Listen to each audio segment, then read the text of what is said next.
What's up, guys? Welcome back to the channel. Please do make a comment down below and get yourself entered to win the Tiny Hawk RTF and the awesome, super awesome Eachine trash can.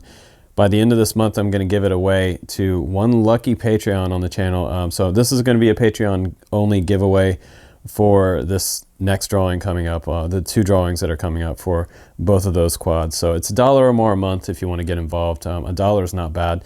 If you want to support the Drone Camps channel cause for the FPV community, that would be super awesome. And I can give back to you as well, because I'm going to do some tech support behind the scenes with you. You can download the Patreon app to your smartphone, and you can instant message me on there. You can private message me and we can talk about your tech problems, or we can diagnose some issues with your quads, or just help you out in general, make the right buying decisions and things like that.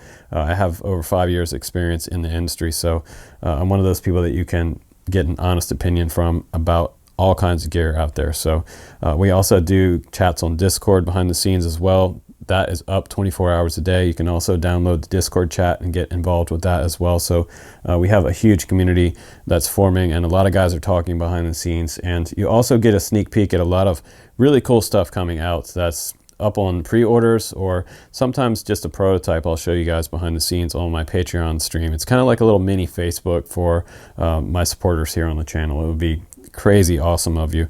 You would make my day if you did support me on that. So without further ado, let's go ahead and do an honest review of the GEPRC Mark II. I have this quad here on the bench, and I have to say I've been a huge fan of GEPRC for years. They've been some of the longest running frame producers out there in the market, in the FPV community, that have been affordable.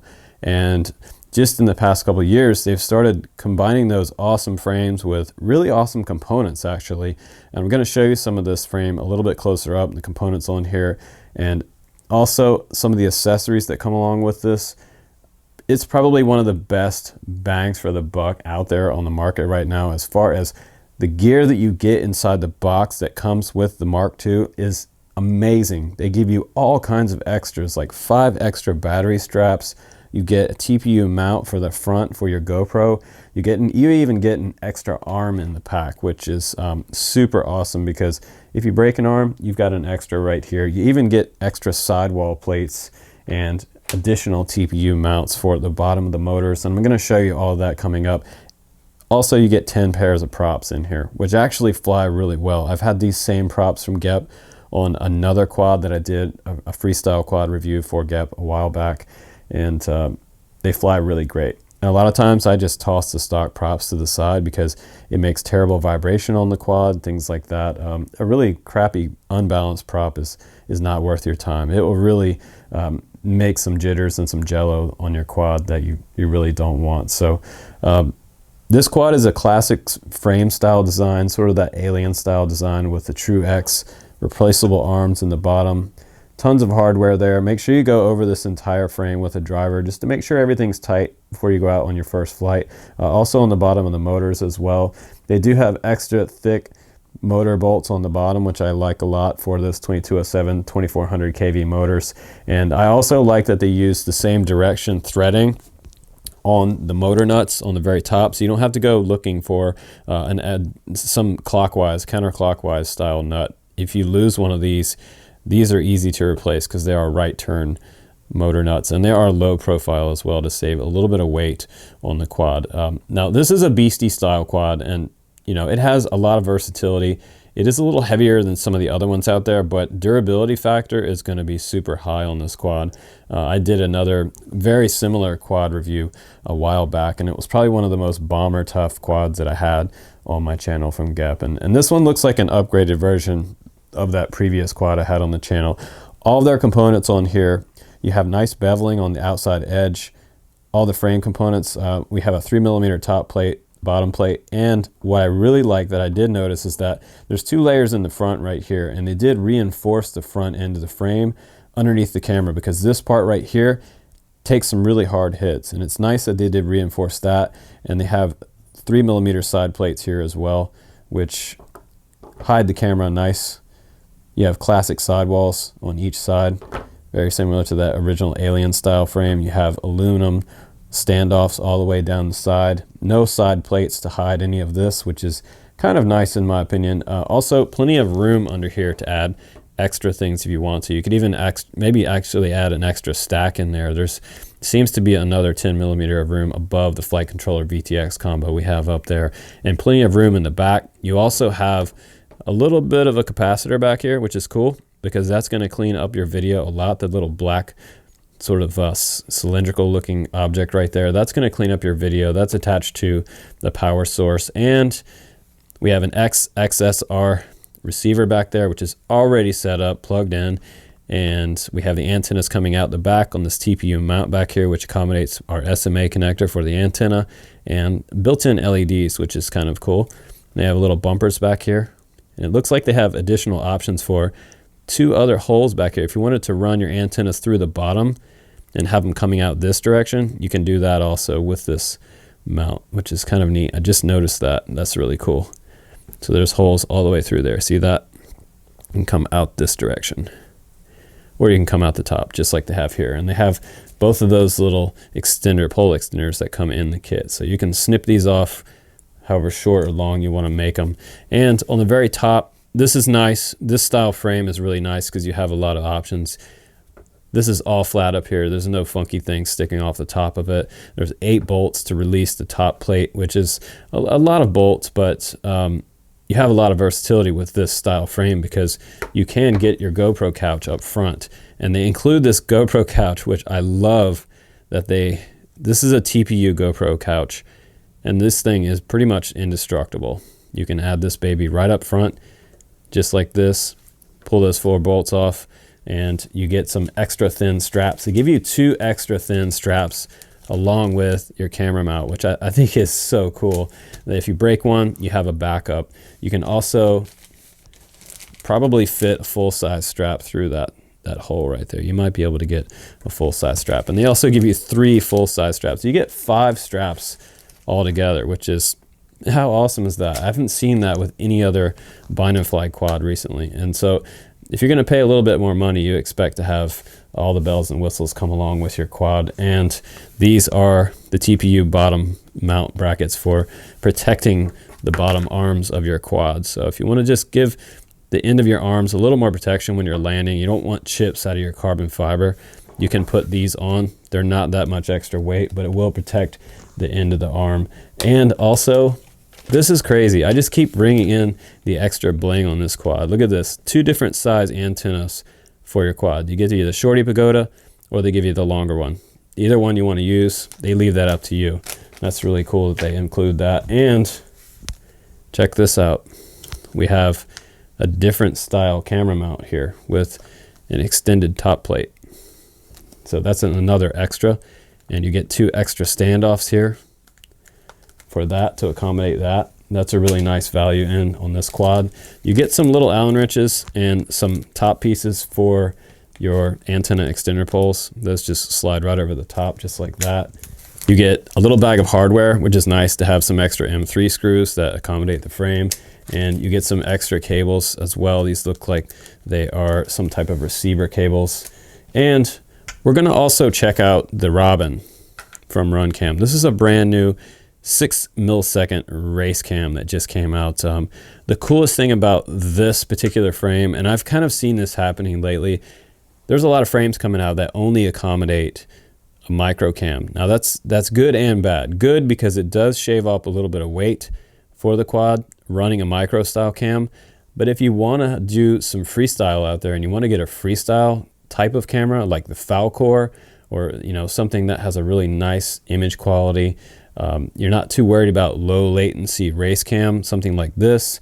If you want to put a freestyle full-size camera on there, you can't on the smaller frames. This one will accommodate both the micro and the full-size camera. So they included the RunCam Swift 2, which I think is a great choice. It has that awesome freestyle lens on there, which is going to be 2.1 millimeter. But if you want to use the converter that comes along with the Robin, and a lot of RunCam micros come with this ABS converter to make it a full-size camera. So you can put that in there. You have the option to do either one, which is a really nice thing. So I think that's cool about this frame, and that's kind of seems to be going away. So I kind of sad to see that things are changing for full-size cameras, because full-size cameras still have a place out there in the FPV community. But again, we have plenty of protection around the front of the quad right here, from the sides, double reinforced plate on the bottom here. We have a 3mm bottom plate from front to back right here with that TPU in the back and beveled arms on 4mm carbon arms. And this looks like the 3K twill carbon fiber, which is a higher grade carbon fiber than your really cheap stuff. The really cheap stuff won't have as much of a deep shine to it like this. It'll be more flat looking, and this has been extra polished. So there's no little tiny little microfibers sticking into my fingers. Some of the cheaper brands out there, when you pick up the quad, you'll get a little sliver in your finger, and that means that it hasn't really been polished and sealed that well from the factory. It's cheap grade carbon fiber, but this looks actually looking pretty good. Now, the power system on board, it is a pretty decent power system that they have going here. We have 2207s, which is going to be your classic freestyle motor. It is 2400 kV motor. So it's not the highest kV motor in the world, and it's not the lowest. So it will accommodate 4S batteries. You could do 4S probably up to about 1800 on this on this particular quad. So that's if you want to get a little longer flight time. If you're running a 4S 1300, you're probably going to expect like a 3-minute flight time if you're really pushing it. If you're just cruising with a 1500 4S, you're probably going to get 4 minutes out of it, maybe a little longer if you really have a nice cruise going. But what I wanted to show you is this is a SpeedX brand motor with a GEPRC logo on one side, open bottom motor design, larger nuts on the bottom, larger bolts, which I really like, and they have the regular screw or the regular nuts on the very top, which are right turn. They're not clockwise and counterclockwise motor nuts, which I really like. So these would be easy to replace if you had to buy some new ones. You don't have to go searching for the counterclockwise nut, which I really hate. So on the very top of the motor, the bell is really nice looking quality, well machined. And inside the stator here, we have really nice, thick, tightly wound copper coils. And that makes a big difference when you're looking for a high-end motor for high performance. If you look at some of the more expensive motors, they have coils that look like this, and they have really notchy magnets, which means that they used a really nice high quality magnet inside this motor. It's not a cheap magnet. And the other thing about cheap motors is that I've actually had some of the magnets break off inside the motor. So that's something to look out for. If you ever hear a grinding inside your motor, you know that some of your magnets flew off inside. They were cheap and they weren't glued on properly. So also inside this stack, right on the very bottom, we have that 40 amp ESC, which is going to be BL Heli. It runs D-Shot on here, and it's also dampened up to your flight controller VTX combo here. You can see there's the camera cable in the front running up to the run cam.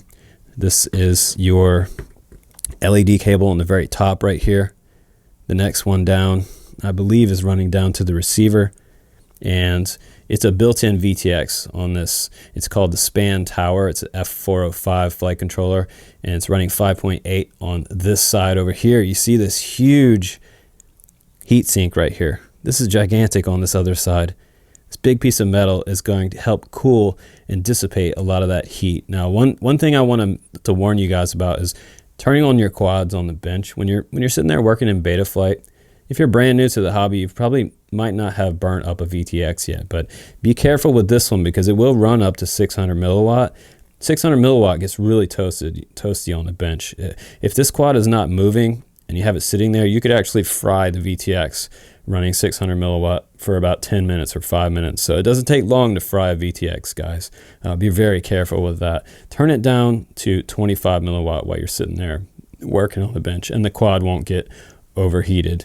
Because the bad thing about this one is that if you fry that, you also fry your flight controller, your F4 flight controller. So you're going to have to replace that top part right there. But it is cool that it's all in one because it makes this a little more of a lowrider design, which I really like a lot. I like these lowrider X style frames. I think it's super cool. Also on the back, they did this right as well. See this SMA connector back here for your 5.8 antenna, your pagoda that's going to stick off the back. This is a horizontal mount, and this is what a lot of pro race quad pilots do. They actually do it themselves, or they'll print a TPU mount like this, and instead of coming up vertical like the old school days, you can see that option is still there. Don't do that. that will break off your antenna right at the base, and it will destroy your antenna in a hard impact. So a lot of times we do this horizontal mount, and then we just bend the antenna up in the back, and that's the right way to do things. That's the way the community does it out there. So I think this quad is looking really awesome. I always expect good stuff out of GEPRC, and I love that we got all these extra props. We have 10 pairs of props in here. We have those extra standoffs, 2 antennas, 5 straps, extra hardware. We have extra receiver wires in here.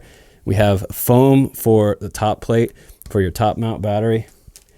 2 pieces of foam actually.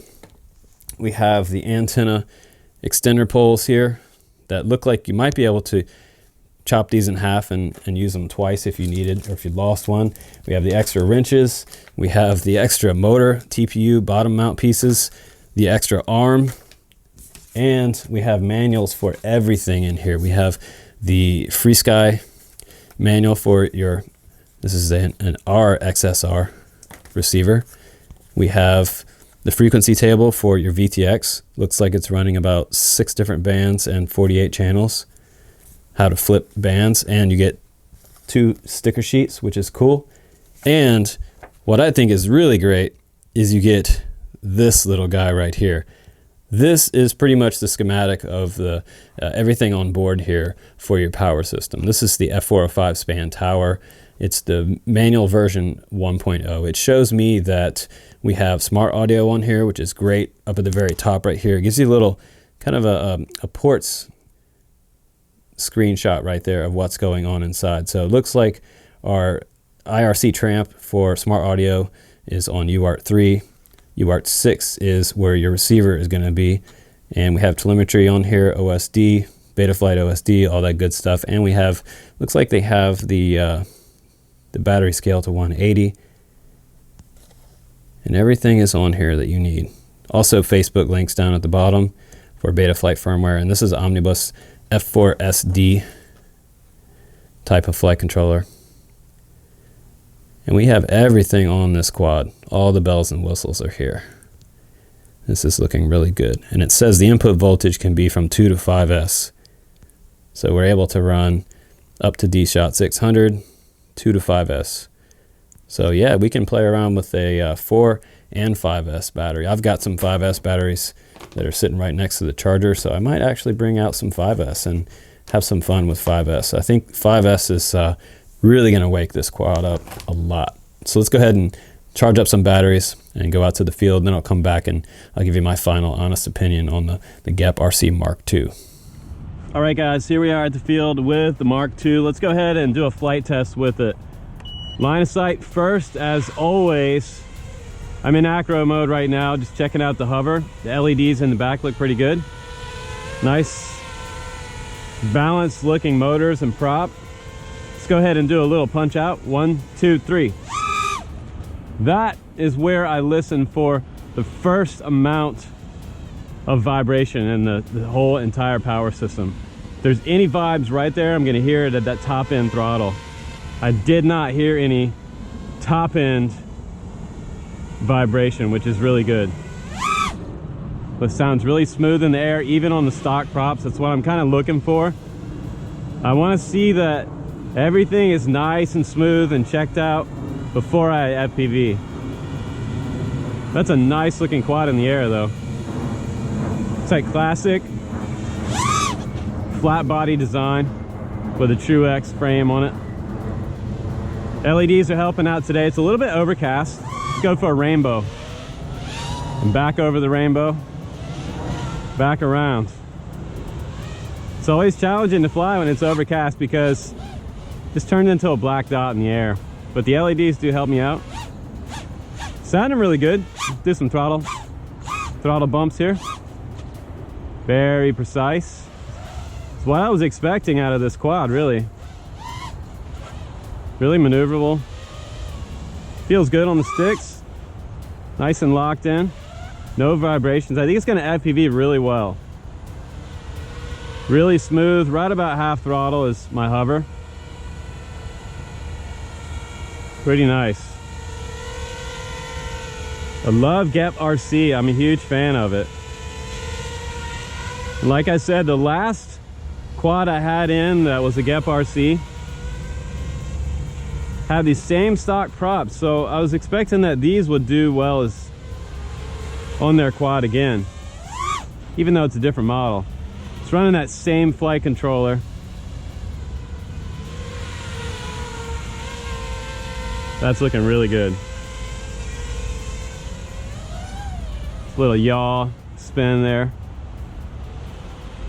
Flying nose in and acro. Now that's a talent that would take some practice.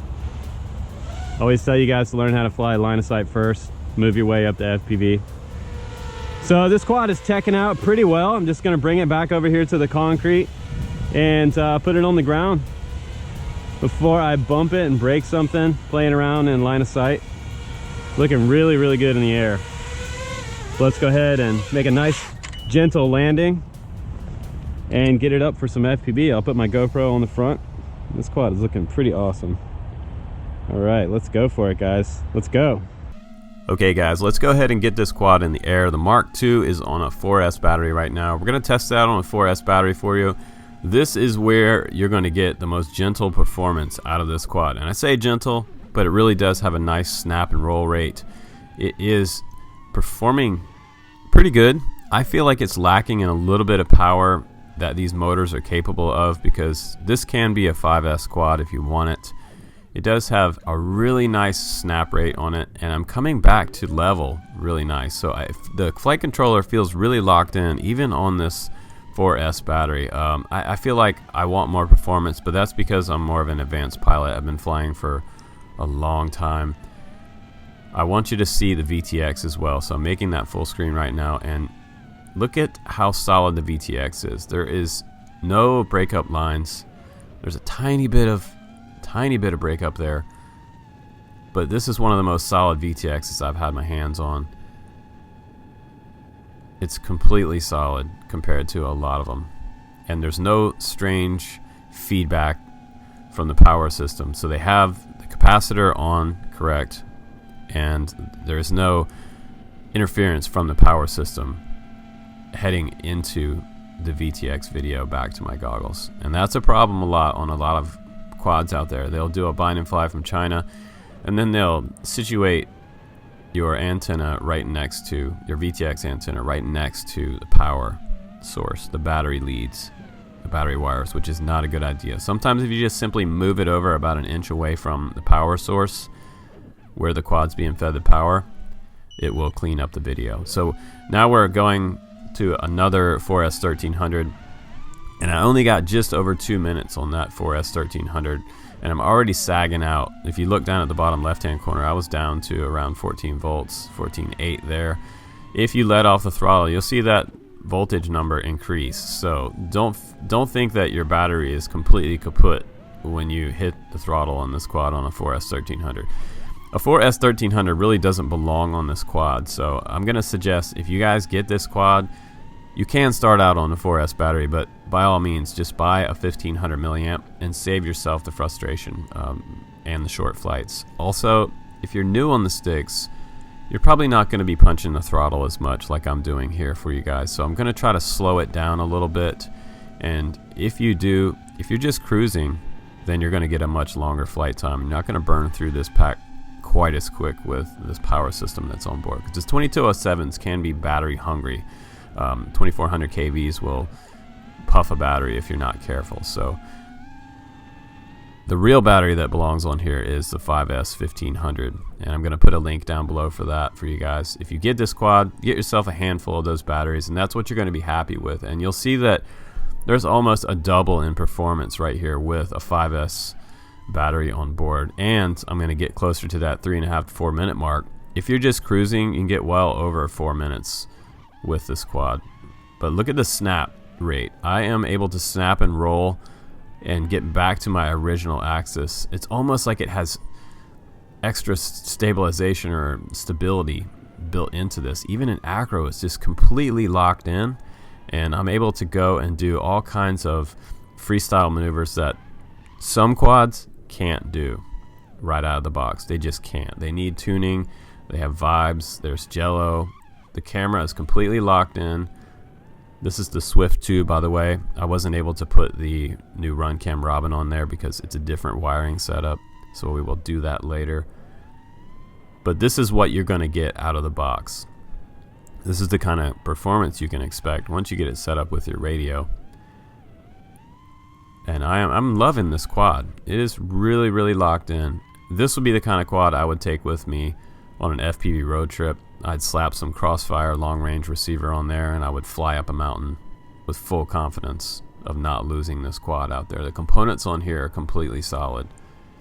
And the way they have it wired up, it's absolutely simple. If you need to break it down and fix it, you're not looking at something that's overly complicated. And there's not a lot of kind of headache to taking this frame apart. Once you take that top plate off, you have full access to everything, which is really nice. And I'm just loving the roll rate. Look at that, I almost kissed the grass there. It would have been a muddy, terrible mess if I'd hit the grass.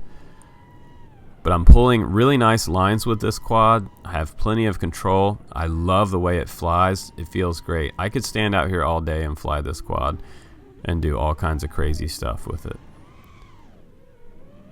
So from mild to wild, this quad is going to score really high on the channel. Another banger from GEPRC.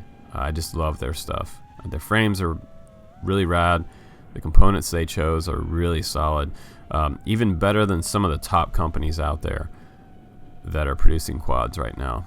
So this one is an absolute 5-star quad. It's an absolute winner in just about every aspect of the quad. I'm having trouble actually finding some cons about it because no jello, the VTX is great, the motor and the power system is absolutely what I want on 5S. You could race this or freestyle it. Either way you go, you're going to have a solid quad here, and it's going to be durable, replaceable arms, all the bells and whistles. With 600 milliwatt, you can get a mile and a half out there on 600 milliwatt with the right antennas on your goggles. And by the way, I'm going to recommend that new Pagoda antenna from Foxeer. That's what I've been using religiously lately, and I have almost zero breakup. It's a really nice 8 dBi antenna. You get 8 dBi on your antenna on your goggles or higher, you're going to have a good reception. If you have really bad reception, upgrade your antennas on your goggles and your quad. So it's looking really, really awesome. I've definitely got another 5-star quad out of the box here from GEPRC. I love it. So let's go back into the studio and take it out a little closer on the bench. Here we go. All right, guys. What did you think? Make a comment down below what you thought of the flight footage. I think the GoPro looked pretty good up there. The camera footage was pretty amazing because I didn't see a lot of breakup coming off the back of this 600 milliwatt Pagoda combo that they have on there. If you crank it up to 600, you can do that inside the Smart Audio, which is great because you can go left stick to the left and right stick up, and you can go into the menus, go to the TX menu. When you go in there, you can change the power bands and channel, which is really great. It's a great option. A lot of the new quads have it nowadays. Smart Audio is great. Flying characteristic, it was kind of what I expected, but actually a little bit better than I expected. On the 4S 1300 battery, I was only getting about 2.5 minutes, and it might have been because it was about 50 degrees when I was flying. I think this quad has motors on it that will require something like a 4S 1500, honestly, to get you above that 3-minute mark. If you're just an average flyer and you're just cruising and FPVing, that is going to be absolutely fine. If you are a ripper and somebody who is 3/4 throttle or more most of the time, you're going to want to absolutely run a 4S 1500. Now, as far as 5S goes, I ran some 5S 1300s and I was getting an upwards of 4 minutes flight time on it, and I was actually pushing it a lot for you guys. So that's good because once I put it on the ground, it was above the 4-minute mark, and I was really happy about that. So I'm confident that you could run a 5S 1500 and really get above 4 minutes. So that's kind of what you're looking for on one of those kind of mid-range type flights where you want to get way out there. And if you want to experiment by putting a larger battery on it, you can also do that too. But the good news is that this quad came back all in one piece, almost kissed the grass one time with it, came in close to really using that spoonbill on the front there to just hog up some of that that mud and dirt out there in the field today. I know it would have been extra muddy if it would have hit the grass, but I was also playing around with the control to see how much control at high speed I had that close to the ground. So, and I do that a lot because I want to find out how much finesse a quad has when I have it in the air. I want to find out whether it can handle a really straight line, high throttle, and still have control on the sticks, on all of my pitch, roll, and yaw axis. So it checked out on everything. I like the way it flew. I think that the big maneuvers, when I came back around from some of those flips, were so precise. I kept doing them over and over and over. And you guys probably noticed that. My God, he's going flip crazy. It's because when I came back around in a flip, it came back so solid, bam, right back where I wanted it, level with the horizon, almost every time, and also back toward my direction of travel. I mean, it's just amazing. It's so locked in with the F405 flight controller on here. The 600 milliwatt and the F405 is an awesome combination. Also running the 2207 motors on here. They're high-end motors. Those performed outstanding. If you're going to fly this quad, if you're a beginner, start out on a 4S battery, a 4S 1500. Okay? If you are someone more experienced and you want to adopt this quad and just rig it out for like a mid-range freestyle quad, put maybe a crossfire receiver on there. If you want to do it that way, fly it on 5S 1500 and just go balls to the wall with this quad. You can do anything you want, slow or fast. You could do some slow flow style stuff with this quad, which means slow cinematic type of videos you're going to make, or you can just rip with it. So there's a lot of versatility with this quad. I didn't even break a prop out there with this quad today. So I'm just amazed at the quality that came out of the box and all the extras that they gave along with it. I think it's worth the price. If I was someone brand new getting into this, one of my first quads that I built that was, well, I didn't build, I bought it as a bind and fly. It was one of the Immersion RC Vortex 250. And if you go back 3 or 4 years ago, the Vortex 250 was it was a brick. And this one is a race car compared to the 250. So I really wish I had something more like this when I started out with Betaflight. We didn't even have Betaflight back in those days. We were running Clean Flight. Some of you might remember Clean Flight years past, but now we're into the Betaflight stages, and this one does not have the latest Betaflight on here. And I flew it stock the way it came out of the box for you guys. I didn't update it to the latest Betaflight 3.4. I just left it all the way back on 3.2, which is from about mid 2018, and it flew gorgeous. I didn't touch any of the PIDs. All the PIDs are the same. The factory tune out of this quad is all the same. So performance factor out of the Mark II is going to be 5 stars absolutely for this performance that they have on here, as far as the VTX, the motors, the ESCs, running on 4 and 5S. It's absolutely perfect. I like the top mount battery. I seem to get pretty good video with that and have a really nice balanced CG on the quad. It worked out well with my GoPro up front, and the battery just offset just a tiny little bit. So 5 stars for the components and the gear that they included on here. Now, performance 5 stars, components 5 stars, overall rating is going to be 5 stars. And I have to give it a high mark because it didn't give me any trouble, and that's what I'm looking for. I'm very, very particular. If I have a bad tune on the flight controller, that's points off. If I have shady components, that's points off.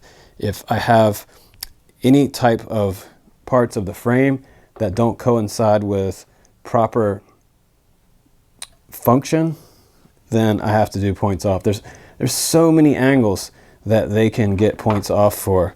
And I'm just looking and looking on this quad, and even the stock props performed well. So this thing is just well thought out all the way around. I think GEPRC has a winner, 5 stars for the overall rating on the Mark II. If a friend asked me what quad to buy, I would tell him to buy this one. If he was wanting to go out and do some general flying, freestyle, or if you wanted to get into racing, you can put race props on here. You can put bi-blade props on here, and you can really rip on 5S, and you're going to keep up with some of the faster guys out there, depending on how good of a pilot you are. So let's just go ahead and get a live weigh-in for the quad as well. I'll put the scale down here, zero it out. Looking at 368 grams. So it is around the weight that I was expecting for this quad. Now with a GoPro on there, 483. So you're going to be over 500 grams when you add something like the 4S 1300. We're at 500, just above 500 grams, 518.5 grams with the 4S 1300. And then let me see if I can find another 5S battery. I've got a big, this is one of the Venom power batteries, by the way. These are some of the best 5S batteries that I have run all last year. And look at this, they're still not puffed. And I put these things through hell. So 566.6 grams with the 5S 1300. And you know, you can go 5S 1500. That's what I would suggest buying. Buy some of these Venom graphenes. They're really, really good. I punished the crap out of the 5S one that I had on there today. It came down almost sizzling. It was really, really getting pushed to the edge of its envelope, but it came home and I'm able to get it back on the charger and save it. So I think it's awesome that they have included all these extra TPU, GoPro couch and things like that, 10 sets of props. You don't get a lot of this type of stuff with a lot of bind and fly. So I think GEP is really trying to kind of give you your money's worth for this quad, and I think that's what makes it so special, as far as everything working flawless, all the additives that you get in the box, the extras. It's perfect. It's perfect. I'm speechless about how great this quad is. So Mark II, hands down. I will stand behind it. If you guys have any questions about it, if you bought one and you have a question about it, you want to ask me, I will try to help you out in the comments section down below.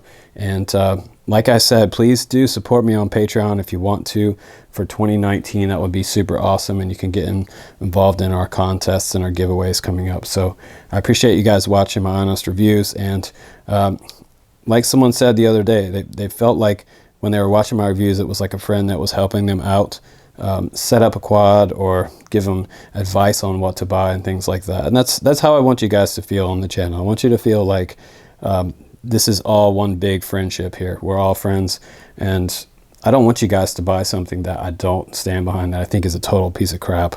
If I do think it's a piece of crap, you guys will find out first. So again, I'm Justin Davis, and I really appreciate you watching my channel. Please do subscribe. I'll see you on the next one. Take care.